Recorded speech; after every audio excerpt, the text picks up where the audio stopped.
Yes, my friends, welcome to another unmasked, unedited, unwatchable, potentially unhinged video. I'm your unhinged host. So welcome, my stars of Orion. I appreciate you watching. I am Orion Kelly, that autistic guy, and I'm all about providing validation and support for autistic people and their loved ones.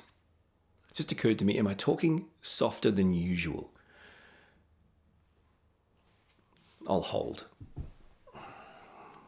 I'm trying out a coffee cup that I got from my 10-year-old autistic son Conan that he bought at the Father's Day stall at school.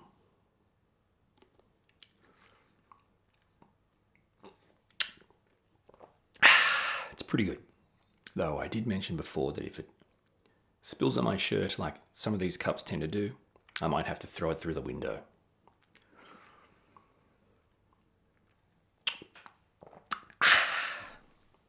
The last noises at the end was just to agitate you.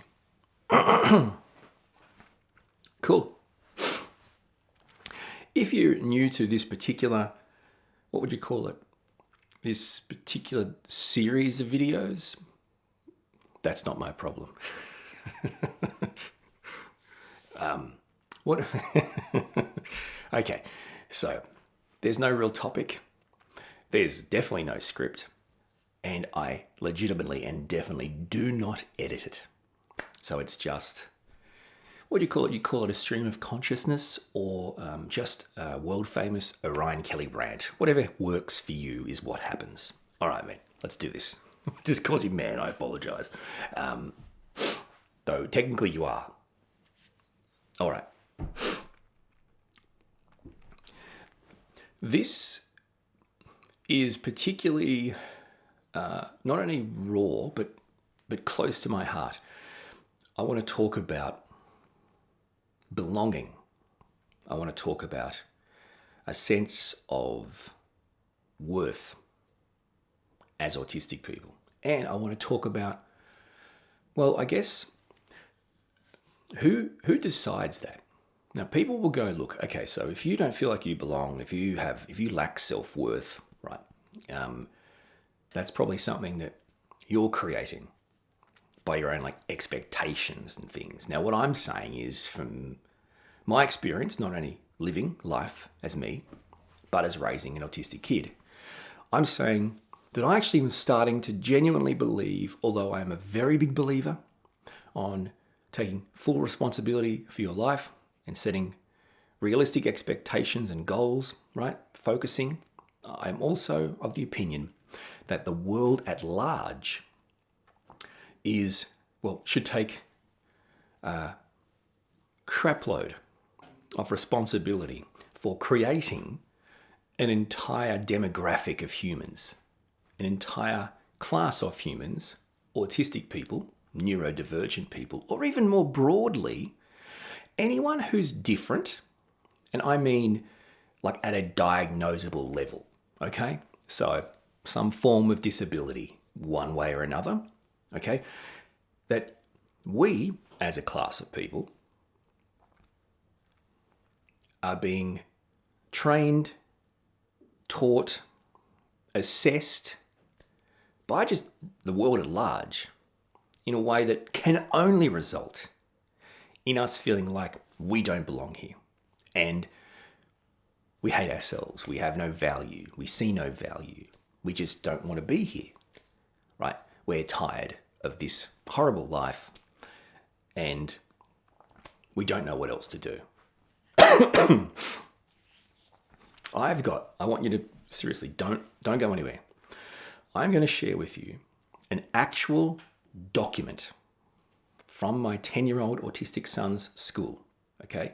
Now, I'll take a picture of it and I'll give you a look at it on the screen. Actually, that would class as editing.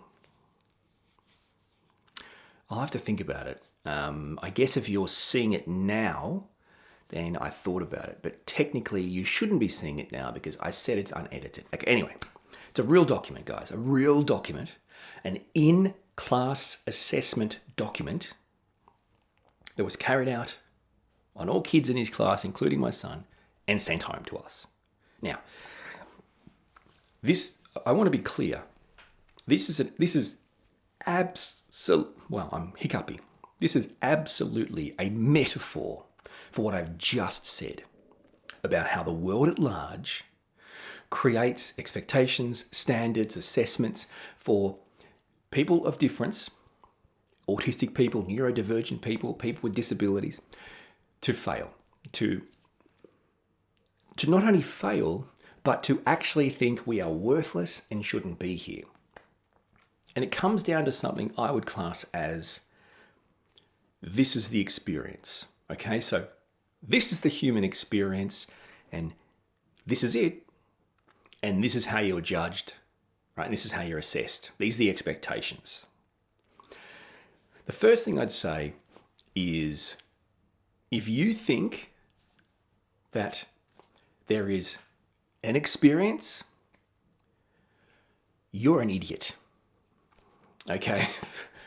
There is your experience and there's my experience, but to say that because this class has 22 neurotypical kids and say one autistic kid, that means there is a experience, and that is the experience of neurotypical people.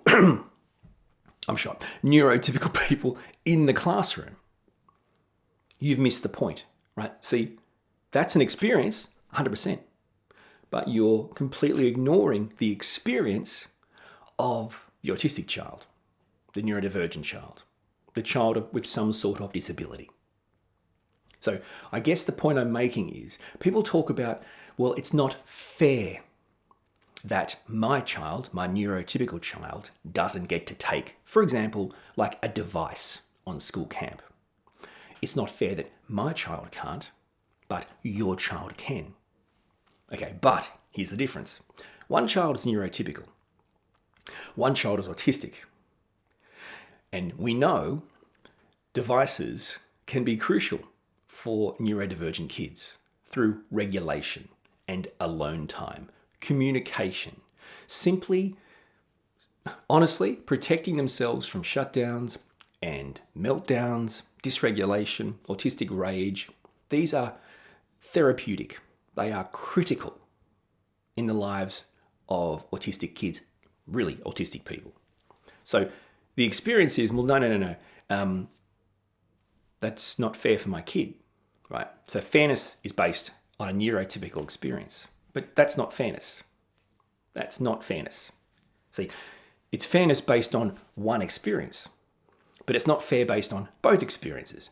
What's fair is that the child who uses a wheelchair gets to bring their wheelchair on school camp, but the neurotypical able-bodied child who doesn't use a wheelchair does not get to bring their wheelchair or a wheelchair on school camp. That's because we're talking about two experiences, both experiences, not just one experience. He gets to bring it, I can't bring it, that's not fair. No, fairness equates to looking at all the experiences.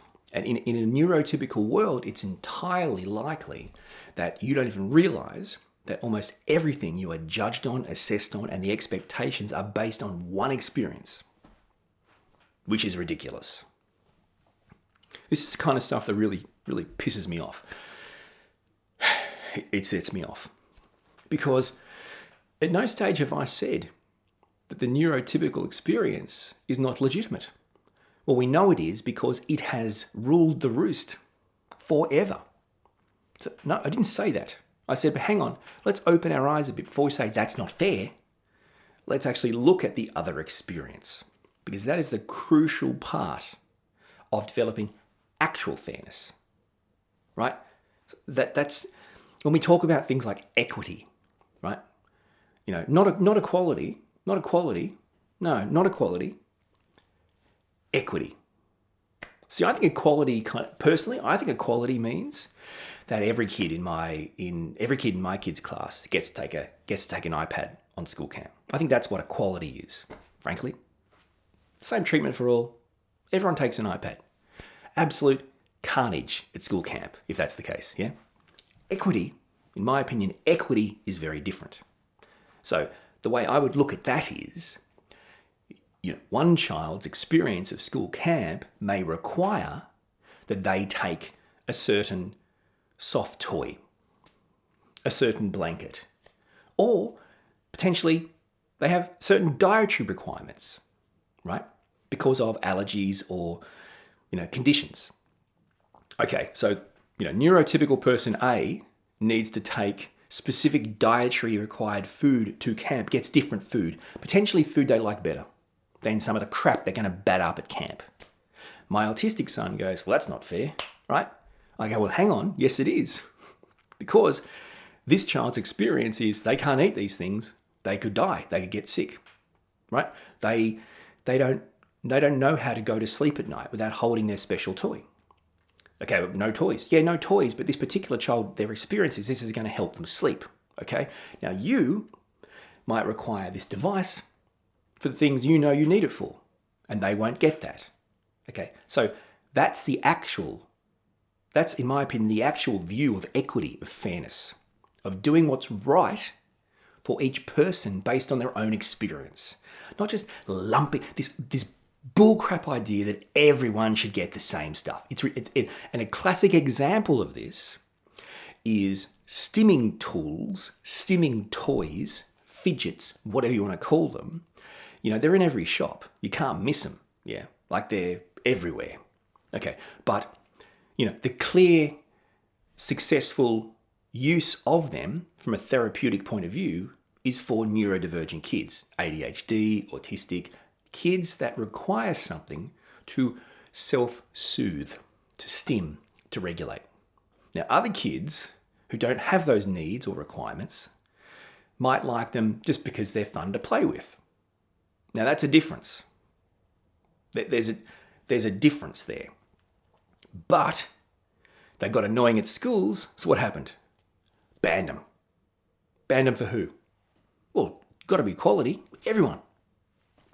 Based on what experience? Well, no one really needs them. The neurotypical experiences, they're just cool to have. They're just cool to have. So ditch them. What about the autistic experience or the neurodivergent experience, the ADHD experience? It's therapeutic for them. It helps them learn. Doesn't matter. It's got to be fair, mate. Right, see, fairness and equality is a fanciful view in the modern neurotypical world. Okay, so let's get to this document. My son, who's 10, is in grade 4. And from my point of view, in my opinion, I love his school. I love his teachers. They're incredible. They work their ass off with us to give him the best experience.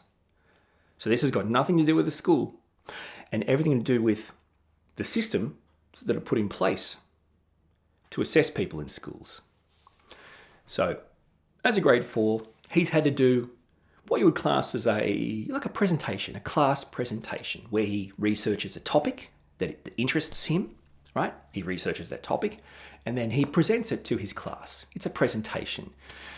What's stupid about these things, or good, either way, they never end. They make you do these things in uni. Now, I acknowledge the relevance of it for work, for the workplace and for skills, but let's look at how they actually assess the performance. So what's the task? Well, the task is, clearly, you are being assessed in your presentation skills. You are researching a topic and you are presenting it to the class and you're being assessed. Now, what's fascinating about this particular document is it is called a speaking and listening peer assessment. In other words, Conan was assessed by a peer in his class. So a classmate assessed Conan. He or she filled out a form assessing him. So there's boxes to tick. Never, sometimes, always. I can't tell you if Conan ever got the opportunity to assess a neurotypical child. I simply don't know. I'll have to ask him. You would have to question, though, if he wasn't, was he not because he's autistic? And is that fair?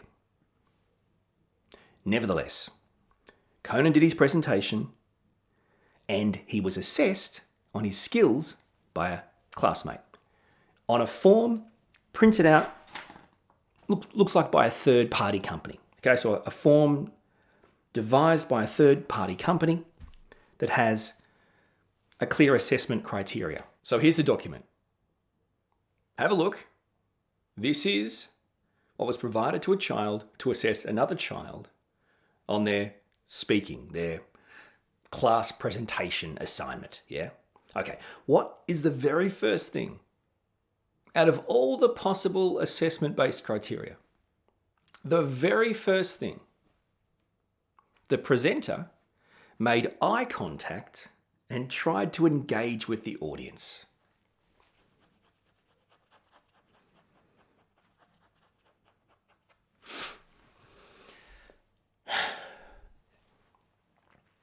I mean, seriously, guys. All right. Let's park the eye contact and just talk about engaging with people. Now, if you're an autistic person and you're asked to research and speak about an interest or a passion of yours to other people, and you do it, that is you as an autistic person engaging. Autistic people engage with others through their special interests, through their passions. This is the point of autistic people, right? Using the things that reach them to reach others. So yes, you may go, hey, autistic kids, autistic people, they seem pretty disinterested and pretty cold most of the time until you get them thinking about, talking about something they're passionate about, then you can't shut them up, yeah? So if you've got an autistic kid in front of a class of neurotypical people presenting a topic that is of interest to them, and the engagement level is assessed on eye contact, we have a problem. We're talking about the first assessment criteria is this is the experience. There's only one experience.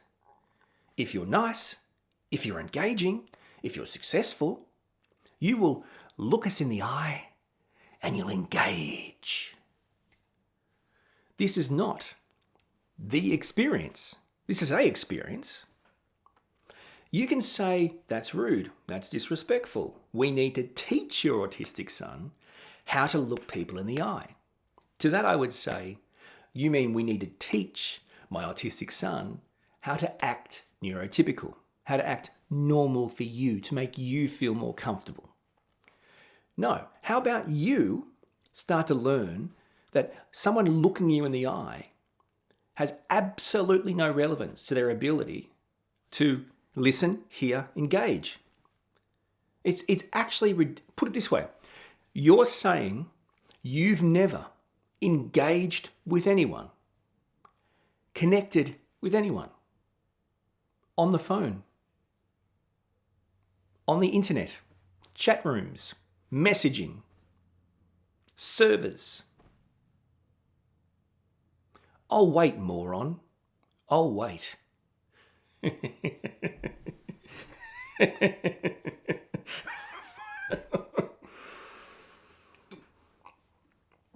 Oh, that's right. You have. Eye contact means chicken shit. Okay? And eye contact and engaging an audience is not one experience, right? You don't wander on out, hey, you doing good? Hey, good to see you. Hey, hey, yelly.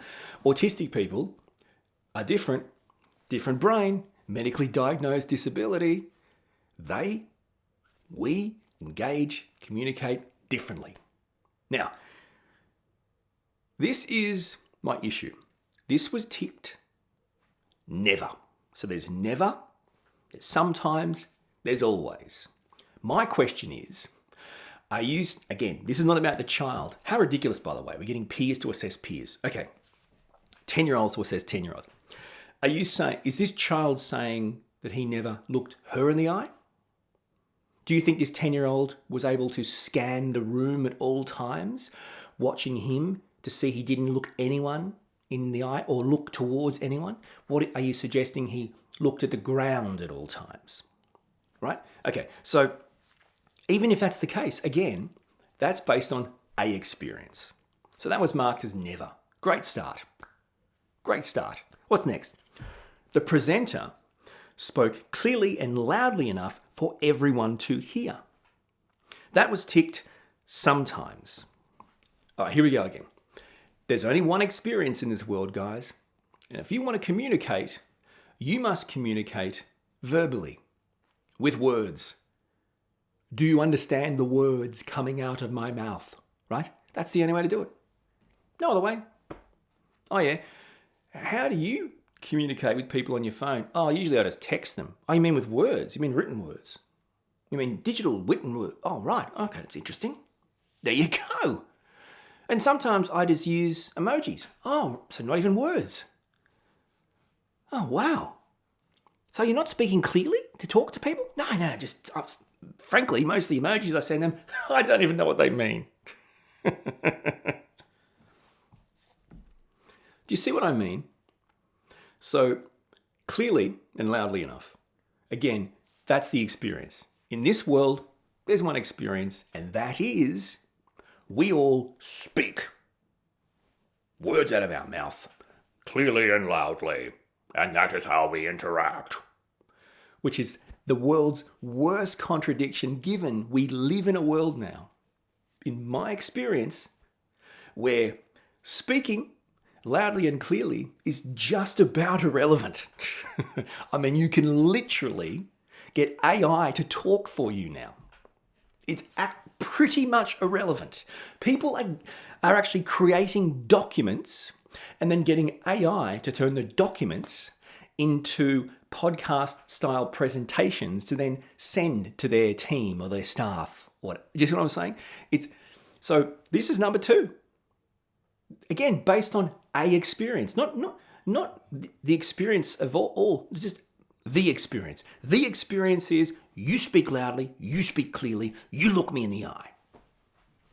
And you wonder why autistic people feel like they don't belong, why they'd rather just be dead. What's next? The presenter spoke at an appropriate pace for the audience to understand. Sometimes. Okay, again, the experience is you must be appropriate. What's appropriate? Well, it's what we say is. Who's we? Neurotypical people. Again, the experience versus an experience. As an autistic person, you well know I rant. You well know autistic people in your life. You may be the person, you may have a loved one who's autistic, your child, your partner, whatever. When they get passionate, what do? They talk fast, real fast. They rants and passionate monologues spew out of them. You ask them something about a special interest, bam, right? Now, that's not appropriate. Well, why? Oh, it's a bit fast. It's a bit fast? You don't like the pace? What would you rather? Seriously, what would you rather? So you think someone who's passionate and speaking a bit too fast is worse than being stuck in a room with a Colin Robinson type character who slowly talks about bugger all till you literally are sapped of your energy and die. Really? So do you see what I mean by experiences? Okay, only a few left. The next one. The presenter spoke about the topic in detail and showed that they had a clear understanding of the topic. In this assessment-based criteria, Conan was given an always. The options are never, sometimes, and always. Let's take the brakes and just push them in for a second here, because we're going to be pulling over for a while. All right, so listen up. What's the task? We want kids to research a topic, right? And tell the class about it. Okay, great. So presumably the assessment is to see how well a student is able to put their mind to a focused interest, a topic, to study it, to research it, to bring all that together into a coherent presentation that they're able to then teach, share, convey to others who then feel like they understand that now. Oh, no, that's not the... Bloody autistic people. No, that's not the reason, you moron. The reason is to see if they look you in the eye and if they talk, the right speed and pace and the right level of loudness, and that's what it's about. It's got nothing to do with their ability to research a topic, pull it all together and present it to someone who actually thinks, yep, I get that. He got an always. This autistic child, with all the barriers put in place, not only in the process leading up to it, but the assessment part, was able to research a topic, pull it together, and present it in a way where a child in his class, not a teacher, a child in his class, a peer, said that at all times, always, throughout his presentation, he was able to speak about the topic in detail. So not these standard kids you see right up to uni. They're kind of like fumbling their way through, bluffing their way through. They just hope for the best. No. This particular student said he, at all times, nailed the details and showed to them, another 10-year-old, they had a clear understanding of the topic. Except if you add up, let's go through it. First, eye contact, never. That's a fail. Presenter spoke clearly and loudly enough, sometimes. That's right down the middle. So we're pretty much still failing there. Presenter spoke at an appropriate pace for the audience to understand, sometimes. Okay, so we fail, sometimes. So we're basically on the wrong end of 50% here, right? So we're still at a fail. Last one, the presenter spoke about the topic in detail and showed they had a clear understanding of the topic. 100%. Do you see what I'm saying here? The first three have virtually given him this bell curve of failure, although he was rated 100% with, in my opinion, the most important part of the whole assessment. He understood what he was talking about, he knew it in great detail, and the people listening felt like they actually understood what he was talking about. Do you know how hard that is, by the way? Have you ever tried to teach someone something?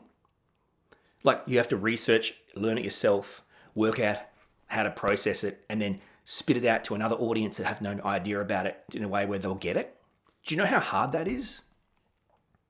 I'm pretty sure people go and get university degrees to do that. We have a 10-year-old autistic boy who's been given 100% on that topic, but in my opinion has failed the assessment based on 3 out of the 4 criteria, which have absolutely, really no real relevance to helping him, an autistic person, thrive in life, because that's what school's about.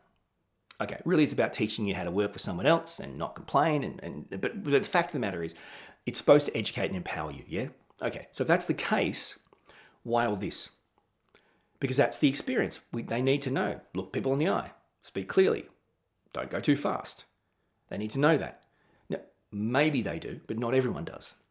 This is an autistic child who will become an autistic adult, who will struggle with the same things. The fact that you can get 100% as a 10-year-old autistic boy on someone saying they absolutely nailed it. They knew exactly what they were talking about. I got it. Total detail, total understanding, incredible.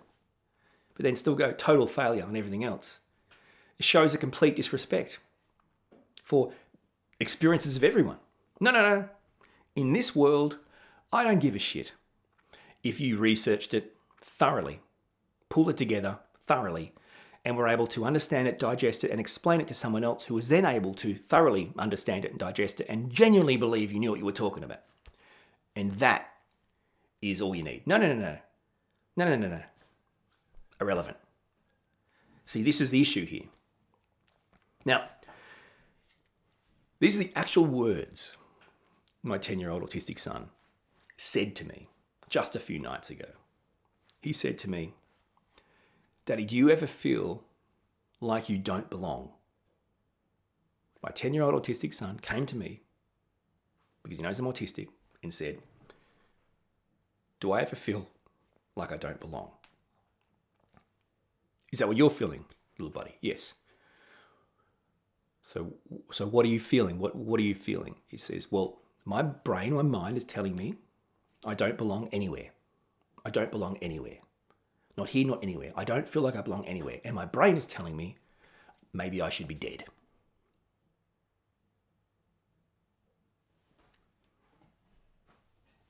Do I need to do more? Isn't that the end of the video? That's enough, right? I don't feel like I belong anywhere. I should just be dead. These are autistic kids we're talking about. You think I think any differently? No, totally relate. Every autistic person I've ever met. Very similar relation. Do I belong? No. Should I be here? Probably not. This is the best we can do. This is one experience, huh? I mean, seriously, guys.